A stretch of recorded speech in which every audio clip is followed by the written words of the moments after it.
Carla Klein is with Renew Missouri, and as we do at each of our annual meetings, we talk about the legislation that's going on in our two-state area.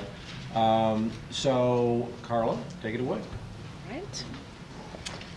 One of the things that I want to do, is anyone that works on policy issues, how important it is that you have your backup crew out there to help you when legislation is moving either to oppose or support. So I'm going to pass around some sign-up sheets while I'm speaking to you. So those of you that are interested in the policy field, if you want to get some email updates from us occasionally, start this one over here, I guess. We'd love to have you on board.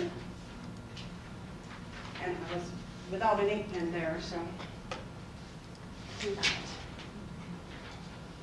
And I did not bring a slideshow. And to be honest, the things are changing so rapidly in Jefferson City with our legislation that it'd be kind of hard to keep you up to date on that. But I wanted to give just a little bit of an overview of things that we've done in the past. Of course, one of the first important things that we got passed in Missouri was our Easy Connection Act, which was back in 2007. And there have been efforts underway for several years to pass some type of renewable energy standard through the Missouri legislature. Well, after kind of getting beat to death up there on that, Renew Missouri led the charge, which I'm with Renew Missouri. For those of you that don't know, we are a nonprofit policy and best practices organization that works on energy efficiency and renewable energy policies. And so we led the charge to take the issue to the voters. And in Missouri, we have the initiative petition process. So we were required to collect 170,000 signatures from Missouri voters to get the issue on the ballot. Well, our Missouri Renewable Energy Standard was to reach 15% renewable energy from the investor-owned utilities by 2021. Now, I think at that point, 26 other states had passed renewable energy standard legislation, and the 15% goal seemed pretty modest. We thought Missouri is the show-me state. We weren't going to go crazy, and ask for something too large. So Missouri voters passed the renewable energy legislation by 66%. That was Prop C. At that point, the process moved over to our Public Service Commission, which is your Kansas Corporation Commission, I believe. And they started working on implementing the rule. Well, this is kind of where the sausage process began for trying to figure out how all of this would work and how the utilities would meet the requirements. And it was quite a battle, actually. We had several stakeholder meetings. The industry folks, Missouri Solar Energy Industry Association, MOSIA, and AWEA, the Wind Energy Association, groups were very involved. As you can imagine, as were the utilities and large industrial consumers. But this process just seemed to go on and on and on. And at some point, there was also a public hearing, and the Public Service Commission finally passed out the rule. And that was in 2010, I believe. Let's get my dates here. So the rule has to go in Missouri to the Joint Committee on Administrative Rules. And that committee said that because we did not have explicit language in the law stating that the renewable energy would come from Missouri, they stripped the geographic sourcing issue out. Well, that was a huge issue. And for companies in Missouri that were trying to, solar and wind companies that were trying to establish their business and grow their business in state, we did not want, nor did the voters intend, to approve a rate increase to have renewable energy bought from China or California or wherever. So that has been a big, continuous, ongoing fight. And the Public Service Commission thought they were honoring the will of the voters when they kept it in, but the Joint Committee on Administrative Rules in the legislative body took it out. And so today that's actually what we have is a renewable energy standard that does not require geographic sourcing.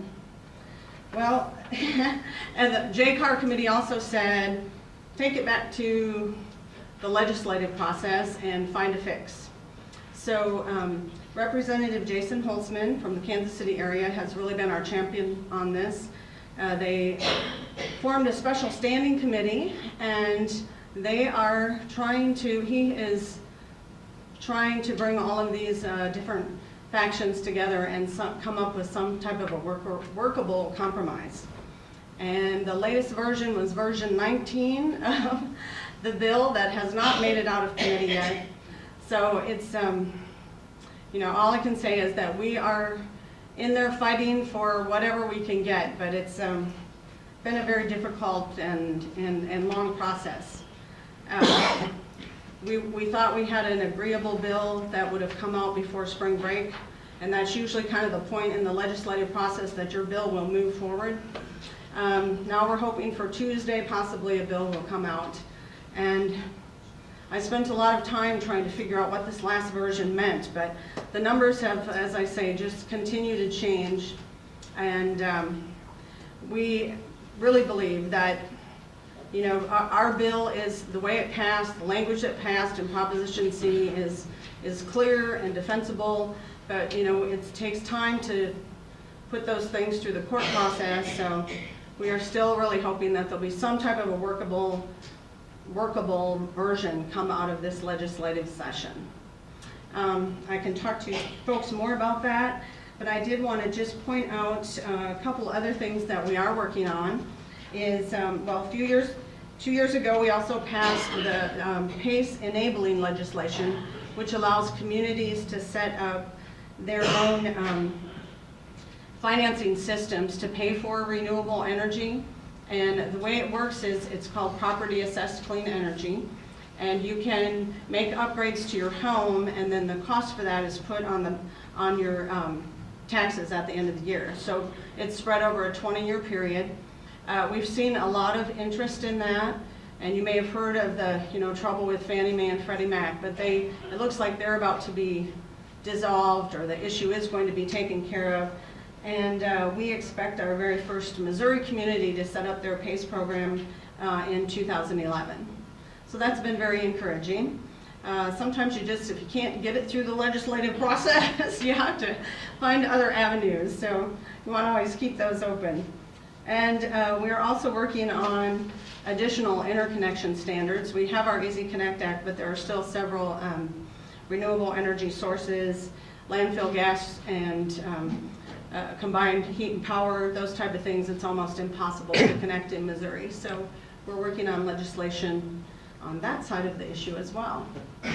And let's see, I think with that, I did want to just comment on, kind of adding on to Dan's comments, that I started a Kids for Saving Earth Club when my daughter was in 3rd grade, and it was like 3rd grade, 4th grade, 5th grade even. Those, you know, it was such a great time to work with those kids.